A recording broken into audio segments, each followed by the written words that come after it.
Welcome to the 3 Minute Theologian, a theology podcast about what we believe, written by the pastors at Waukee Community Church. I'm your host, Mike Wagner, and today we're asking this question: who is the main character in the Bible story? Have you ever watched a children's stage production? Whole plays can unravel into comedy when a little girl dressed like a background tree forgets her lines and wanders up to the front. No one will remember the plot or the main character. A background character has taken center stage. Christians can also inadvertently read themselves onto the center stage of the Bible story. Some have argued that the Bible is God's love letter to us. But the Bible is not primarily about you and me. It already has a main character, and it is God Himself. Colin Smith says it this way: the Bible is one big story. It begins in a garden, ends in a city, and all the way through, it points to the Lord Jesus Christ. The Bible affirms this in Luke chapter 24, verse 27. On the road to Emmaus, it says, beginning with Moses and all the prophets, Jesus explained to them what was said in all the scriptures concerning Himself. If we do not see Jesus in the text, we have missed the point. Here are 5 examples of how the whole Bible points to Jesus.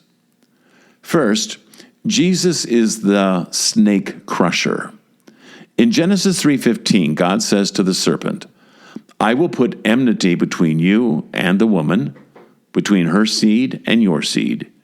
He shall crush your head, and you shall strike his heel. God promised Satan will not win. A future child will destroy the tempter, and that snake crusher is Jesus. Second, Jesus is the Son. In Genesis 22, Abraham is ready to offer his beloved son, Isaac, as a sacrifice, for he believes God will provide a lamb in Isaac's place. And indeed, God provides a substitute. Later we learn that this lamb substituted for Abraham's son is God's own beloved Son, Jesus. The third example of how the whole Bible points to Jesus is this: Jesus is the King. In 2 Samuel 7, King David desires to build a house for God, a temple to replace the tabernacle. But instead, God promises to make a house out of David, a dynasty in which there will always be a ruling heir. And sure enough, the ultimate son of David is none other than King Jesus. Fourth, Jesus is the atonement. In Isaiah 53, the Lord's servant suffers unjustly at the hands of sinful men, and yet his death becomes the very means of atonement by which God saves His people. Having been pierced and crushed on Calvary, many are healed and made righteous by the wounds of the atoning Jesus. And the last example is that Jesus is God's dwelling.